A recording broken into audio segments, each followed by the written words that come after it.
Hey there, future teacher. Do you need to pass your GACE elementary education test? If so, you have found the right video. We are here at teacherpreps.com where we help make passing your teacher certification exam simple. Just click on this Find Your Exam button, and at the Test Prep Finder, you can type in GACE or elementary education to find the corresponding test prep page. Now, if we just have a look, we can learn a little bit about the exam and understand that there are two different subtests with the GACE elementary education exam. In today's video, we're going to be looking at subtest 1 because this covers two different constructed response questions. Constructed response means essay. And before we talk a little bit further about the essay section, we are here having a look at the Georgia Professional Standards Commission report that they put out every few years, and we can see that the elementary education test has approximately 3,253 people that took the exam from 2020 to 2021. Now, if we have a look at the percentage, 2,838 people, or 87.1% of people passed, which is a high number, and that's a great sign for you. However, it also means that approximately 13% of the people who took the exam didn't pass. So this is why I'm making this video for you, because we want to help you pass on your next try and hopefully your first try. So let's go back over to teacherpreps.com. Now, if you haven't already, just click the blue button that says Get Test Prep Now in order to enroll into full access to all of the links, practice tests, study guides, and vocabulary lessons that will help make passing simple. Now, once you have access, just click the login button. And in today's video, what I want to do is walk you through how to write a passing response on your essay so that you have a higher chance of passing your GACE elementary education exam. Now, once you get logged in, you'll be directed to the test prep roadmap, where simply put, there are all of the exam materials and study resources and tools that are going to make passing your exam simple. So this exam includes English language arts, and you can have a look at all of these lessons as well as mathematics and social studies, science, fine arts, health, and physical education as well. Now, if, for example, what you wanted to do was practice phonological and phonemic awareness because it felt like you need a refresher on those topics, then I just want to show you inside our test prep as we start with video lesson and go down with the need to know vocabulary for this topic, and then a bullet point, no fluff style written study guide that makes learning fast and easy. And then at the bottom of each lesson is our vocabulary exercise, where you can type in the vocabulary from the word bank in order to check your understanding, as well as a timed practice test for every topic that we have. So let's go back and let's have a look at the lesson's topic for today's video, which is all about the essay. So what I'm going to do is I'm going to navigate over here and just click this link that reads Essay Workshop. You could also click the Writing Workshop button down below. So here we go, Essay Workshop. What you want to do is be fully prepped for test day so that you are confident to pass, and then you don't have to retake the exam, spend more time studying, as well as more money to retake it. So here we are, and before you just jump right into exam day, you should know how you are being evaluated. So here's the evaluation criteria for the essay or the constructed response questions that you'll receive with subtest number 1. Now, the criteria that our exam scorers are going to be looking for are these three. The first one is completion, and they look to make sure that you have answered every part of the exam or essay prompts that you are given.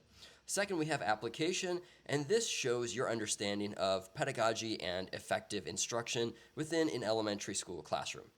Third is support. Now, how strong are your examples?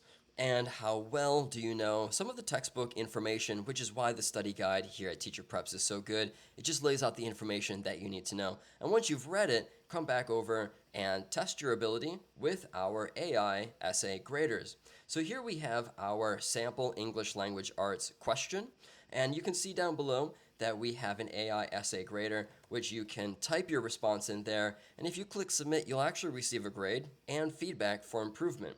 Now let me just delete this and let's go back up and let's have a look at other aspects that we want to know about.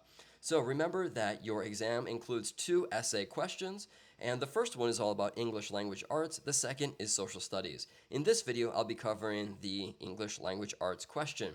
Now, focus areas, scoring, writing response, and then finally we have an actual sample prompt for you to test your writing to see if you are actually ready for test day yet. So what I'm going to do is I am going to actually cover and write a response in real time to help you understand some of the strategies and the tips that I can recommend for you, because I remember when I was preparing for my teacher certification exam, I felt nervous and a little overwhelmed, and I can tell you that the AI essay grader from here at teacherpreps.com does an excellent chance and job of picking out some of the things that you might not have been aware of for your own writing. So without further ado, let's begin.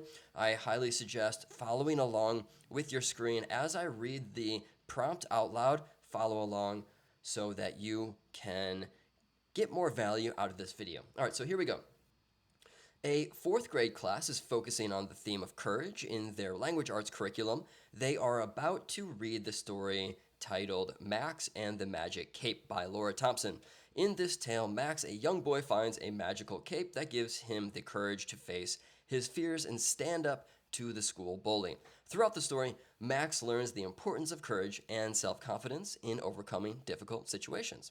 Now, as you can see, the GACE elementary education exam essay doesn't need to be long, and it doesn't need to provide too much information or an overwhelmingly amount of information. However, there are a few strategies that you're going to want to use in order to write a passing score.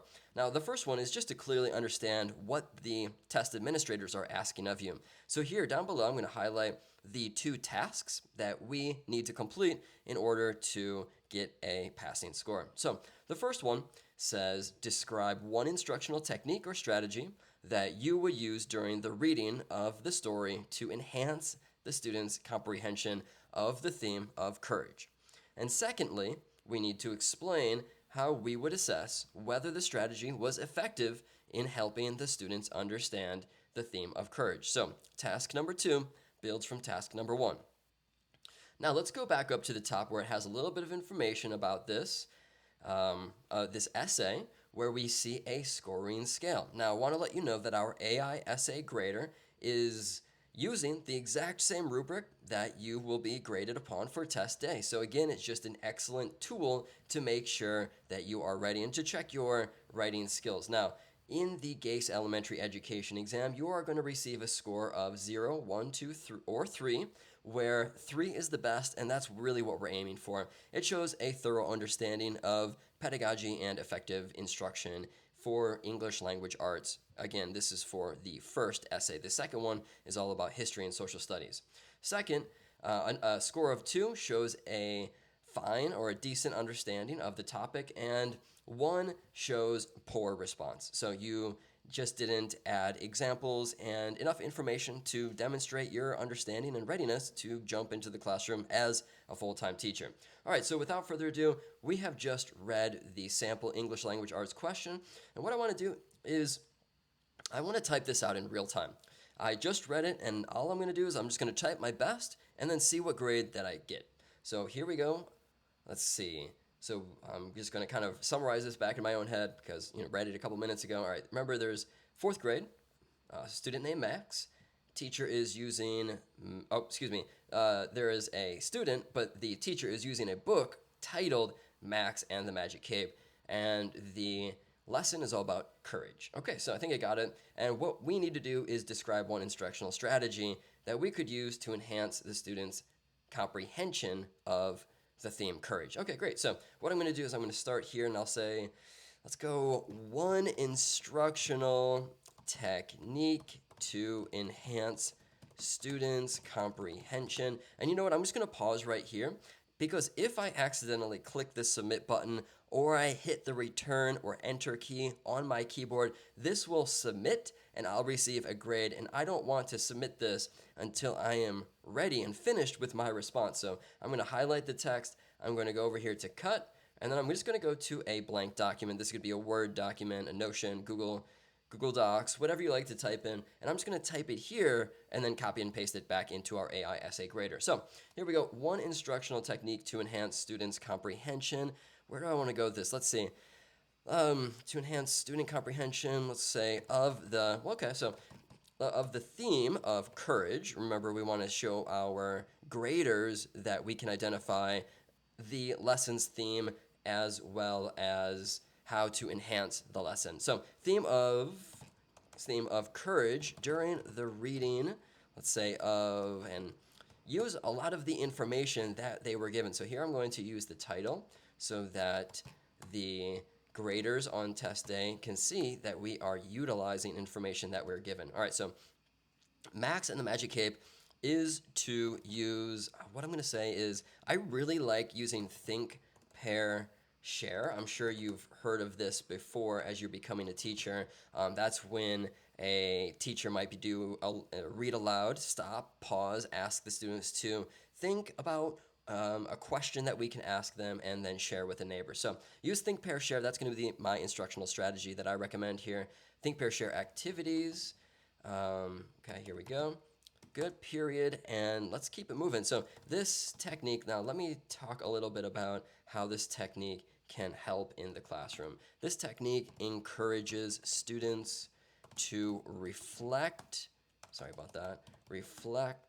on their thoughts, discuss with a partner, and then share with the larger group. Okay, good. Now let me just go a little bit deeper here. Let's say specifically, I would pause at key moments in the story where Max faces his fears and ask students to think about how, Max is, demonstrating courage, so that we could get a discussion all about the topic that the teacher wants to discuss. All right, so let's say then students would pair up. Sorry about that. Remember, on your exam, you are not being graded upon grammar or spelling. However, if you find a mistake, try and clean it up so that your essay looks professional. All right, so let's say then students would pair up to, discuss their thoughts before sharing with the class. Okay, I like it. This approach allows students to, process the theme individually and collaboratively, which would, deepening their understanding. Okay, let me just go back up here, clean some of this up.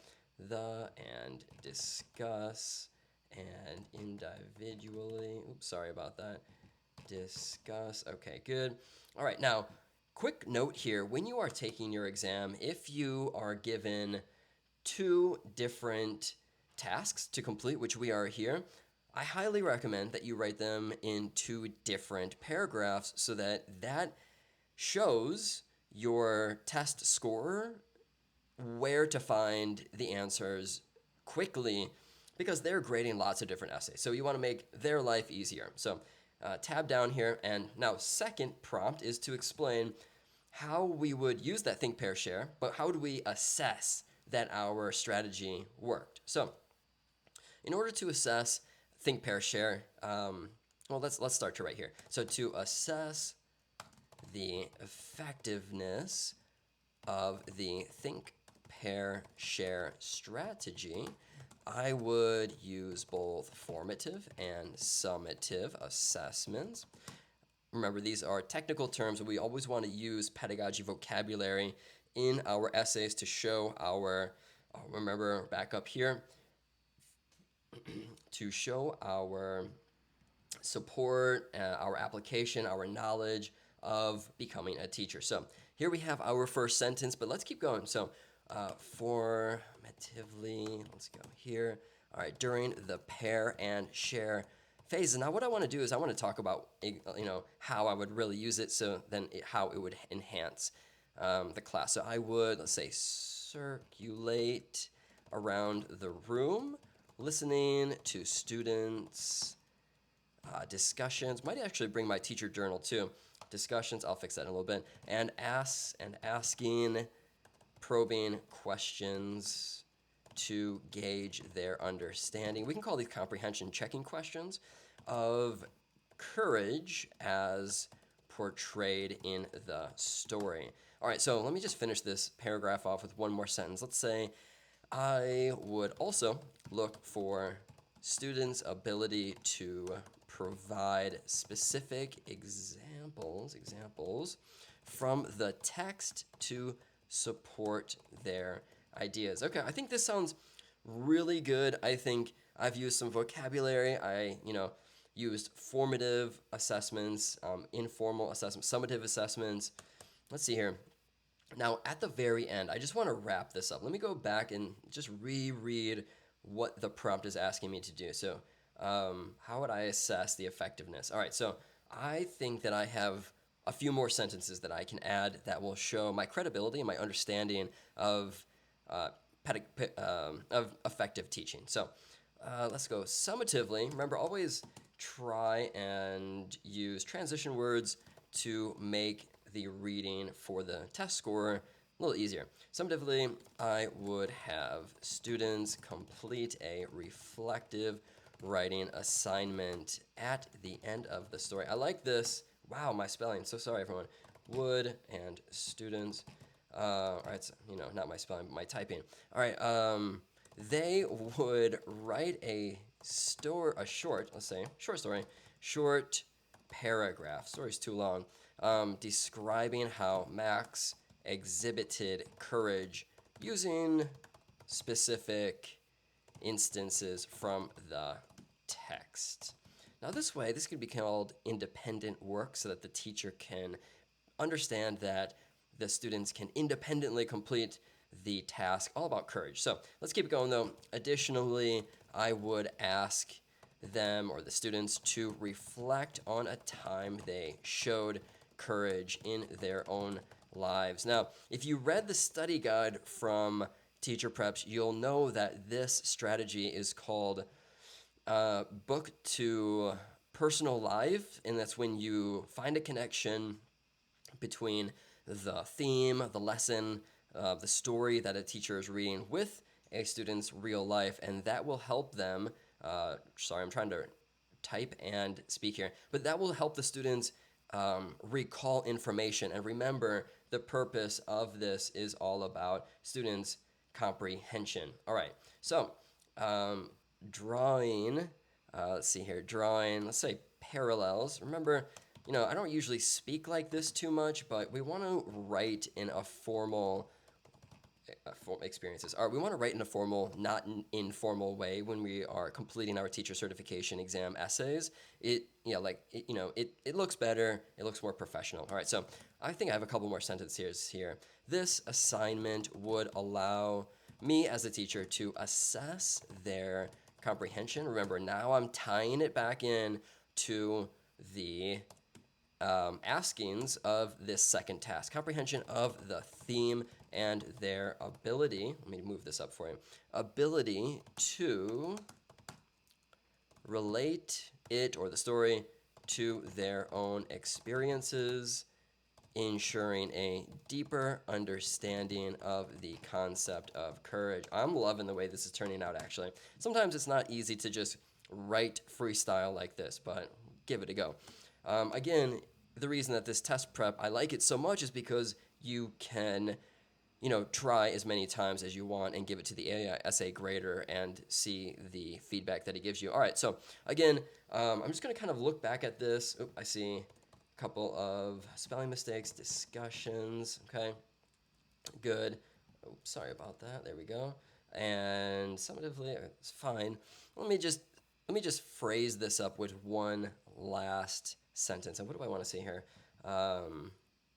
Let's do, through these assessments, I can determine, and if you're finding this video helpful, this tutorial, please give the video a thumbs up. We would appreciate it. All right, so think, pair, share technique effectively helped students grasp the theme of, let's say, the theme of what the topic is all about, which is courage in the story, and then maybe to their life. But I think this looks good as is.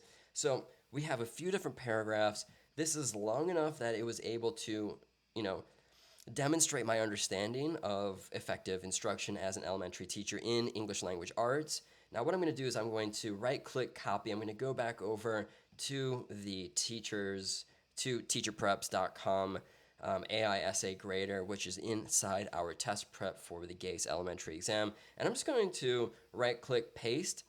Oops. Okay, paste like that. And again, the exam gives you a score of 3 if you have an excellent response. A score of 2 is an adequate response. A score of 2 or 3 is what we are going for, but if we could shoot for a 3, that would just help us pass on exam day, because remember, the higher score you get on your essay, the better chance you have to pass. So all you've got to do is click submit. Moment of truth here. Let's see what I get. Okay, cool. Wow, I got a score of 3. Actually, our AI essay grader is really strict. It's hard, and if you've ever taken, it's hard to get a high score. And if you've ever taken a teacher certification exam, you'll know that their graders are pretty strict as well. I mean, they really make sure that you demonstrate your understanding of the pedagogy that comes from the essay prompt. So I'm extremely excited about this score of 3. It looks like we've gotten some feedback, which is good. And yeah, overall, the response was effective and shows, what they were looking for. So, hey, if you found this video helpful, that's all we are doing it for. We want you to pass your teacher certification exam on your first try, or if you're retaking it on your next try. Now it's your turn, so make sure to go to teacherpreps.com, click that blue button, get enrolled now, so that you can check if you can get a 2 or a 3 on your essay as well. Thank you so much for watching, and I'll see you in the next video.